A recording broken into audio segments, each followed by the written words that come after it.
welcome to Coast Videos. Today, we are going to be checking out Hamminations. I am sorry that I have not done a video for a couple of months. Yes, I have 2 accounts now. I have logged into my school account. But, yes. Oh my god.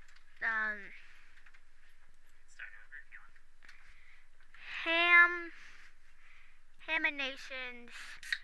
Here we go. We are watching the newest videos. Let's make sure I get the best RBG headphones connected. Let's go. First we're doing this one, then we're gonna go to my Mario childhood. I'm gonna start.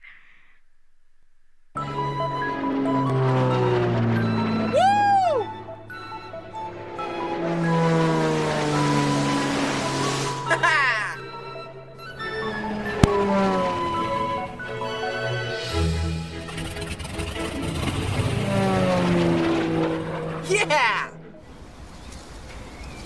What's his deal? We don't know. We just try to avoid him. He's a homeschooled kid. Oh. Hi, I'm Bryson, and I was a homeschooled kid, and... That explains a lot. How did I not see it earlier? See? Told ya.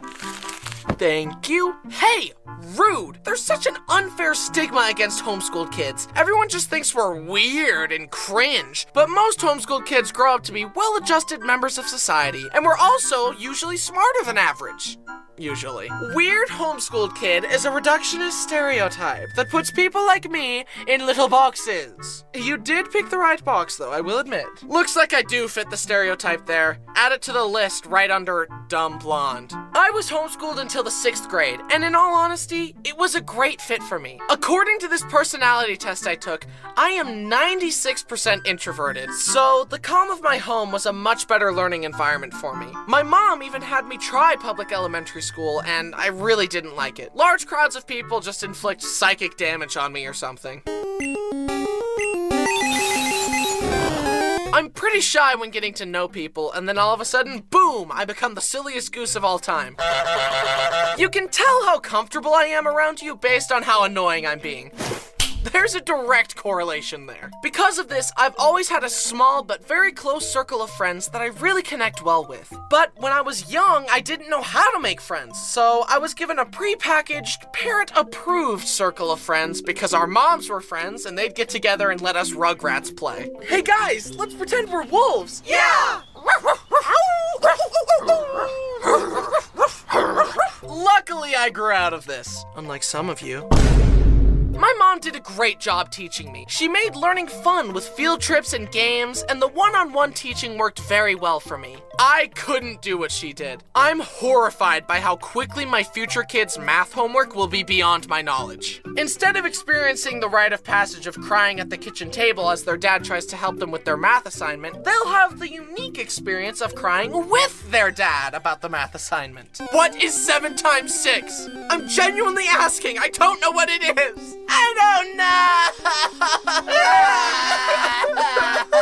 know! Another thing that amazes me about my mom is that whenever we had to move, she would plan these amazing cross-country road trips and make a vacation of it. We saw Mount Rushmore, Yellowstone, the Liberty Bell, Four Corners, Redwood National Parks, and all kinds of fun stuff. I can't imagine planning a big trip like that while raising 5 kids, teaching them how to read and do math, feeding them, and keeping them from fighting. And to make things worse, she didn't even have GPS! She had to print out directions from MapQuest and just pray that she wouldn't make a wrong turn and get lost. I could not have survived that. If there isn't a blue line showing me exactly where I need to go, I simply won't make it to my destination.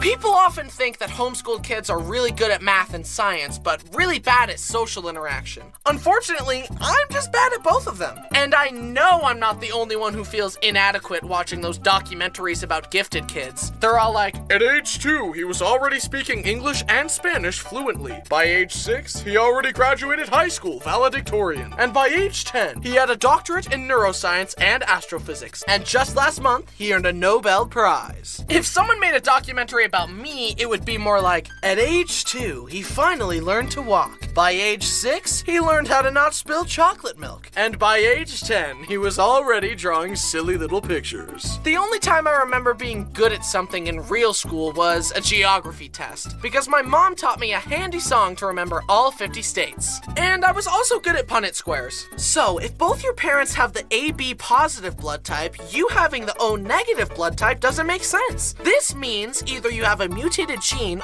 or your dad isn't really your dad. I made toys while having access to a big backyard definitely nurtured my imagination. I seriously used to go outside and just vividly hallucinate that I was on a magical adventure. And when my friends came over to play, we would get on the trampoline and one of them would say, "Pretend the trampoline is a spaceship and that we're astronauts." And so far as I was concerned, it was real.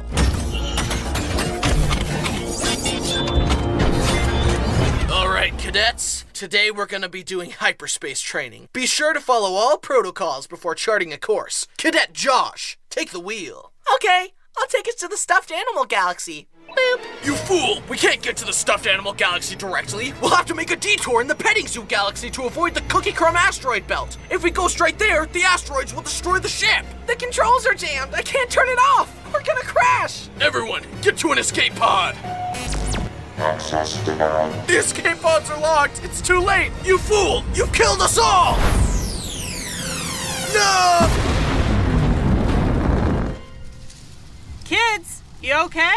Can't you see that the spaceship exploded and we're dead now, Mom? Oh, that's nice. But my imagination did not stop there. I used to grab a bowl from the kitchen, go outside, gather an assortment of nature's finest materials into a bowl. Grass, leaves, herbs, berries, you name it. And I would pretend I was brewing a magical potion. Mom, drink this. It'll turn you into a giraffe.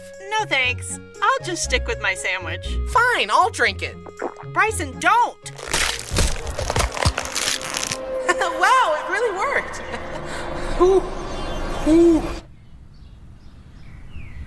Having a powerful imagination was a good thing in many ways, but this also meant that I was scared very easily. Taking the trash out in the dark felt like a life or death experience. I was convinced that an evil clown or alien would kill me if I didn't do it as fast as I could. And of course, when I turned out the last light in the house, I had to run to my room as fast as I could so that a shadow demon wouldn't catch me. Even as an adult, I avoid horror movies. It's just not worth it to me. I'd rather be happy and sleep well. But I wasn't just susceptible to scary things in movies. I also fell victim to fear-mongering stories designed to make me more obedient from my parents. This is Santa. If you're a good boy, he'll give you a present at Christmas. Awesome! And this is the boogeyman. If you're a bad boy and disobey us, he'll kill you. Slowly and painfully. He'll violently rip your arms off and use them to bash your head in.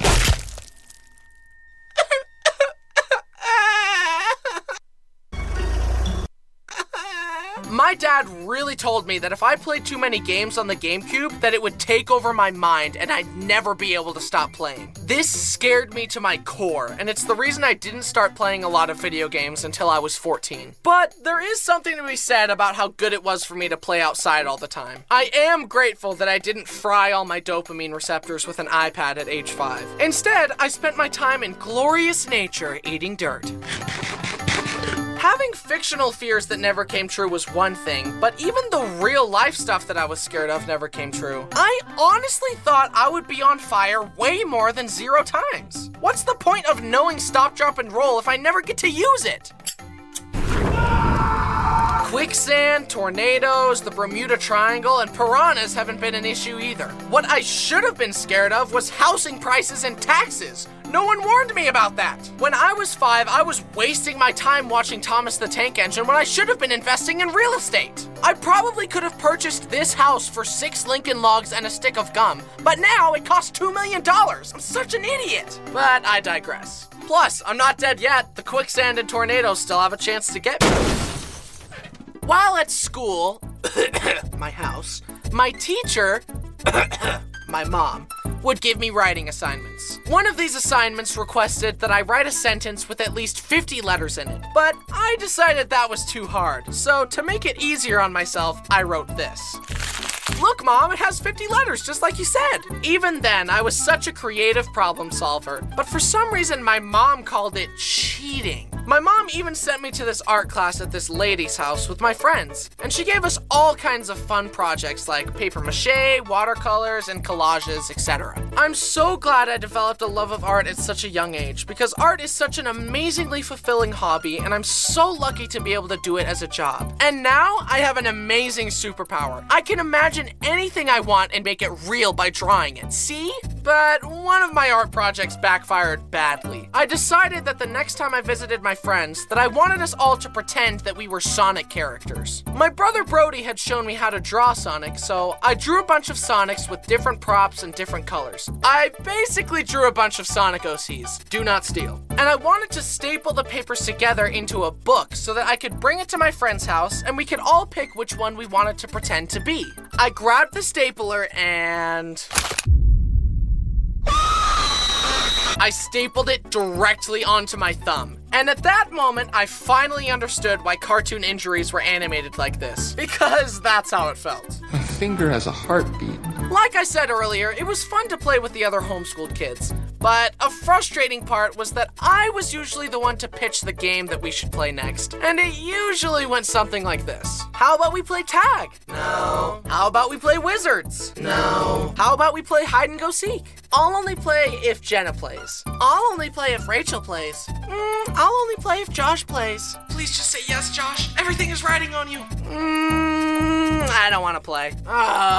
But then it was time to move again. I said goodbye to my friends, we did another cross-country road trip, and arrived at our new house in California. I made some new friends in the neighborhood, and it was time for me to take on public school. And I hated it. But it's okay to hate things, it builds character. Plus, my grades were really good if we're going by golf rules. And having my friends with me made it a lot easier. And now I am a very well-rounded, well-adjusted, socially adept young man.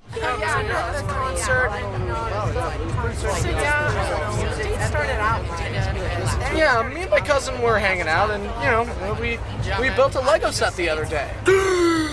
You like Lego? I love Legos. Did you know that Lego was invented in 1932 in Denmark by a man named Ole Kurt Christiansen? Originally, they were just wooden toys, but eventually they started making interlocking plastic bricks to create a system in which all their toys could be linked together. Despite many hardships, including their factory burning down, Ole and his family persevered and continued to manufacture the unique brick system. Then in 1978, the Lego minifigure as we know it was created. Minifigures are a high-value collector's item. In fact, a recent study showed that buying Lego sets was a better investment than the stock market because of how well they hold their value. This means that buying and building Lego sets isn't just a fun hobby, it's a smart way to use your money. Guys, thanks for watching. Don't forget to check out those. See you next video. Automatically. Hey, The Wii. Wow, this is gonna be so fun. look, the Me channel. I want to make a Me. Don't worry, I'll make one for you. You're probably too dumb to figure it out. What? I said you're too young to figure it out.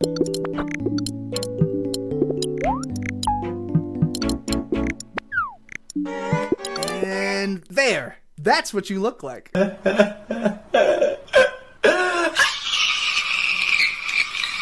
Hi, I'm Bryson, and today we're gonna talk about how a fun childhood hobby slowly devolved into a hellish war of spiteful competition. How the shame and humiliation of losing festered inside me and drove me to do anything in my power to destroy my siblings. I'm talking, of course, about the Italiano Paisano himself, Mario. But before we delve into my villain arc, let's go back to a simpler time, when I was taking my first baby steps into the world of video games. It was all so new to me. It felt like I was a cosmic pioneer exploring a different galaxy.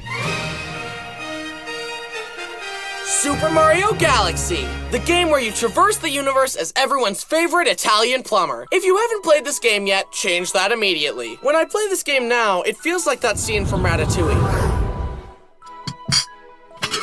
Hello! It enthralled me as a child with its constant stream of new and inventive platforming ideas. After watching Brody play Galaxy for a while, I decided to graduate from game watcher to game player. Move over, Brody. Mom said it's my turn on the Xbox. Immediately, the soundtrack in this game changed my brain chemistry forever. The people who made this music know what joyous whimsy sounds like. When I hear Gusty Garden Galaxy, it makes me believe that anything is possible. The room fades away, I float into the air, and I enter the world of the game. This was one of the first video games I ever played, so I had a lot to learn. Jumping between gravity-defying planets and walking upside down took a lot of getting used to. I collected a few stars and then headed to the Loop-de-Loop Galaxy. And let me tell you, this level broke Little Bryson. In the level, you ride around a floating water race course on a Stingray. But I wanted to get the high score. I wanted to go fast. So my thumb never let go of the acceleration button, and that meant I couldn't make sharp turns. I kept flying off the map and dying. And to make it worse, I had to use motion controls. I couldn't beat it no matter how hard I tried. I started crying and Brody had to help me beat the level. This will go down in history as mankind's second greatest defeat involving stingrays. But after that little hiccup, I was ready to take on the rest of the game and lose to Bowser 50 times. But Brody, being a seasoned veteran gamer, coached me on how to perfectly time my spin moves, and I used them to spin Bowser like a Beyblade. So long, Bowser. I was feeling pretty good about my newly acquired gaming skills. Beating Bowser as a child is a big deal, okay? At that age, what else do you have to be proud of? The drawings you made that Mom hung up on the fridge? Well, bad news. Mom will throw those crappy drawings away while you're not looking. But the achievement of defeating the king of the Koopas, that lasts forever. Then I arrived at the Rolling Green Galaxy. That sounds like a fun, easy, kid-friendly level. Not! If the Stingray race broke me, this one shattered me. In the level, you bounce on a ball that has a star inside it and use motion controls to lead the ball through obstacles and past Goombas to reach the end and unlock the star. And I just couldn't do it. I kept falling off, which made me impatient, which made me go faster, which made me fall off more, and the cycle just continued. At 6 years old, I just did not have the coordination or fine motor skills to beat this thing. But I was determined. I didn't want to ask Brody for help again. I wanted to be a big boy gamer. I hunkered down and died over and over for an hour straight. But then finally, I got past the spot where I usually fell. I was close to the end. I shakily crossed a bridge and the flag came into view. My hands were shaking. The adrenaline was pumping. I could almost taste my victory. I launched over to the last island. I had made it. I tilted my Wiimote all the way forward, but... No! I literally tripped at the finish line. My confidence was shattered, and I had to go collect myself in the other room. But I would not let this fiery crucible break me. I would allow it to forge me into something stronger. I stepped back in and entered Ultra Instinct mode, and I finally beat it. And that's when I felt it. The gamer's high. All my dopamine receptors fired, and I jumped for joy. This is the greatest day of my life! I had emerged victorious and was ready to take on the universe, literally. I cruised through the rest of the galaxies. Nothing could hold me back. An icy hot galaxy where you skate around and fight a lava octopus? No problem. A haunted mansion galaxy where you save Luigi? Light work. A galaxy made of toys where you run across twisting platforms shaped like Mario? Child's play. Light work, no reaction. Light work, no reaction. Light work, no reaction. Okay, it's not a little kick. Oh. All my nightmares had materialized. It was an even harder version of the previous one. Skipping ahead through 2 hours of pain and agony, and I finally beat it. Yahoo! I'm honestly convinced that this game widened my emotional range. It's like Newton's third law. The more suffering you experience, the more capacity you have for joy. And believe me when I tell you, those levels had me suffering. Then I saved Princess Peach or whatever. This game's revolutionary gravity mechanics, top-tier level design, and whimsical soundtrack earn it an easy 100 Bryson points. But we couldn't have the game that sent Mario to space without the game that sent Mario into a whole different dimension. Super Mario 64, an all-time classic. It paved the way for so many games to enter the third dimension. I'm still waiting for Super Mario 65 to come out, though. I literally can't describe the pure primal fear little Bryson experienced when seeing that giant chain chomp for the first time. And don't even get me started on that Koopa the Quick Race. I hate this stupid turtle so much. I just couldn't beat him. But then, one day, Brody let me in on a little secret. He's gonna win the race again! You see that little hole in the wall? Go in. How is this supposed to... Oh my god! Oh! You see that beam of light? Look up. Follow that coin trail going into the wall. Yes! Yes! Yes! The sense of accomplishment and amazement at discovering these secrets for the first time was enough to form a core memory, even though I needed help to find them. It was a really nice change of pace to get help from Brody on finding secrets, because usually he pulled the classic move of giving me an unplugged controller and gaslighting me into thinking I was really playing. Am I really playing? Mario isn't listening to me, and this controller isn't even plugged in. You're actually playing as that baby penguin. Oh, cool! Back in my day, there were no video game tutorials on the internet. The only way I could learn what I needed was through rumors on the playground and hints from my brothers. So this information was very valuable. Then Brody taught me how to backwards long jump and travel at the speed of light.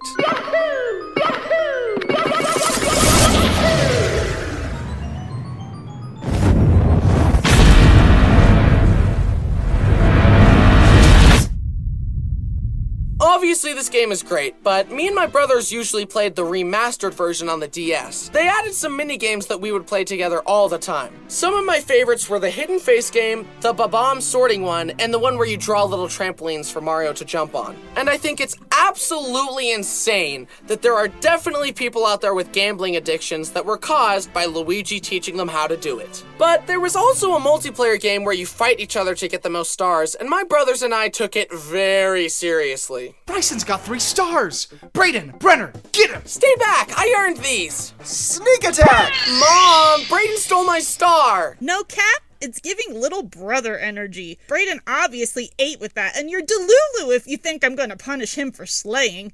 I gotta let him cook. Don't let your mentee bee get in the way of his dub. Just cope and take the L, for real, for real. But the brotherly rivalry was just getting started. Let's turn up the heat and move on to the game that's been causing relationship-shattering screaming matches for decades.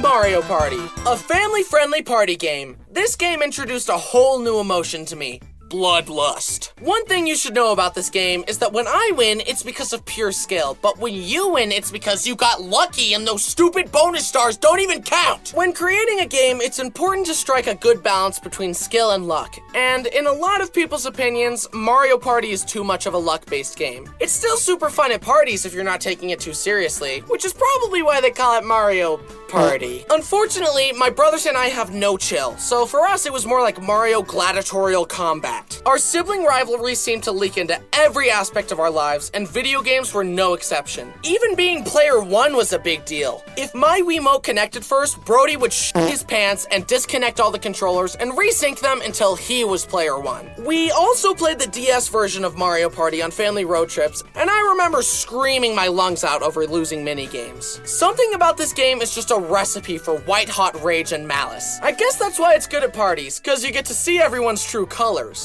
And it's always so tense when Toad announces the final score. Okay, I've got 4 stars and 46 coins. Everyone else only has 3, so I should come out on top. Time to announce the bonus stars. The first star goes to the player that traveled the least amount of spaces, Brenner! Okay. I still got more coins than him, so as long as he doesn't get the second one, I'll win.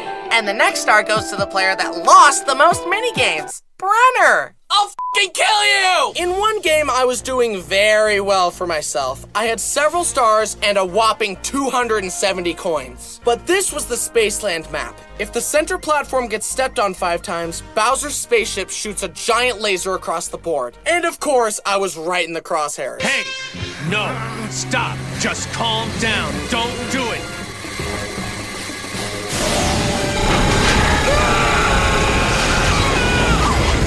I started resorting to more drastic measures to try and beat my brothers. There's a mini game where you have to mash the A button as fast as you can, and I decided to tip the scales in my favor. I grabbed a massage gun and put it on max speed on my palm, which caused my fingers to vibrate insanely fast. Then I put my finger on the A button and... Finish! Yes! No! As the second youngest, my older brothers were always so much better than me at everything. And honestly, so was Brenner. He was spat out the womb knowing how to use an iPad and was 360 no-scoping noobs while still in diapers. I wanted to win something for once. I just hadn't found the right game yet. Mario Kart. I don't consider myself Can't decide between a slasher or vintage horror? Pick a style. Or upload your to be a very competitive person, but as you've seen here today, video games are the exception, especially Mario Kart. Fortunately, my spirit of competition is well placed because I'm amazing at Mario Kart and you can't beat me. But I wasn't always this way. It all started, of course, with Mario Kart DS. My brothers and I would race each other for dominance, but I didn't understand the drift mechanic, so I would just kind of turn and throw bananas, and I could never beat my brothers. When they finally did show me how to drift, it took a lot of getting used to. You have to wiggle the D-pad back and forth in order to build up a charge that boosts you forward, and it was really hard for me to manage that while controlling the trajectory of my turns at such a young age. Clearly, I had much to learn. That being said, this was the first time that becoming better than my brothers at something didn't seem impossibly out of reach. I wanted to win at something for once, and I could feel the potential within myself. I wanted to be player one, so I hunkered down and continued my training arc. Wait, I'm first! I'm gonna win!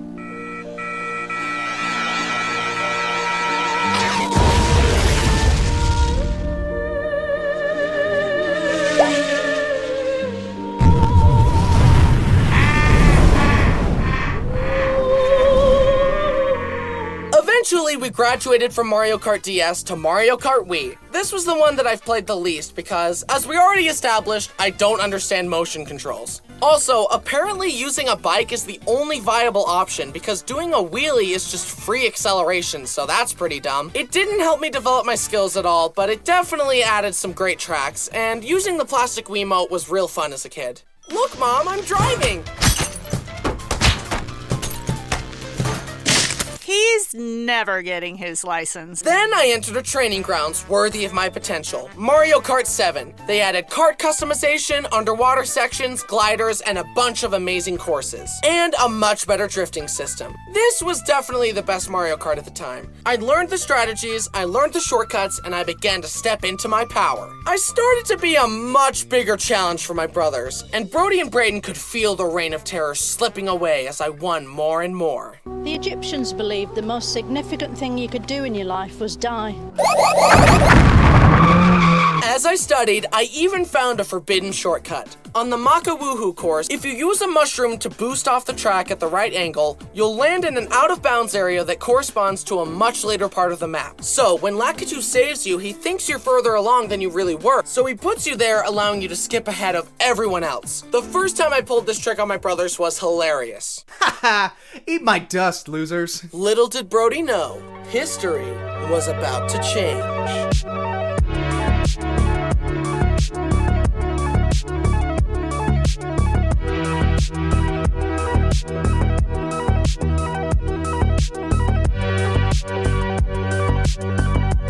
But I was just getting started. I wanted more. Then finally came Mario Kart 8 and 8 Deluxe. They added anti-gravity mechanics and a slew of amazing courses and karts. As the games got better, so did I. But it definitely took a while for me to get used to 200cc, where the karts go insanely fast. You actually have to use the brakes in order to turn sharp enough and not fly off the track. But after I mastered that, I became unstoppable.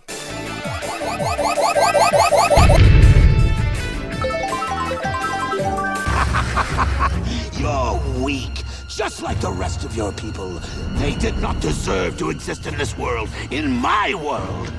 Prepare to join them. Prepare to die!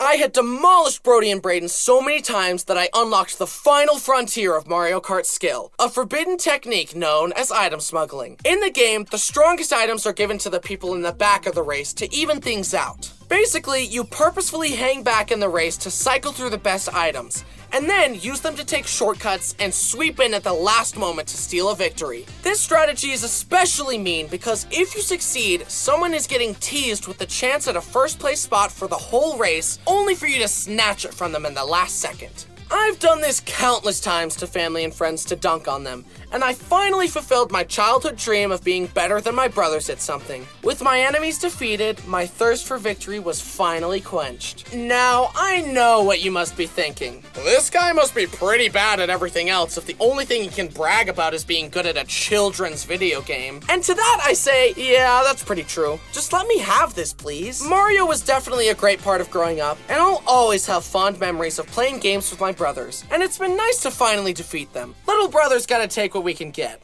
And in all seriousness, it was very sweet of Brody to always help me find hidden secrets and beat levels that were too hard for me. And I'm very happy to have so many great memories gaming with the boys.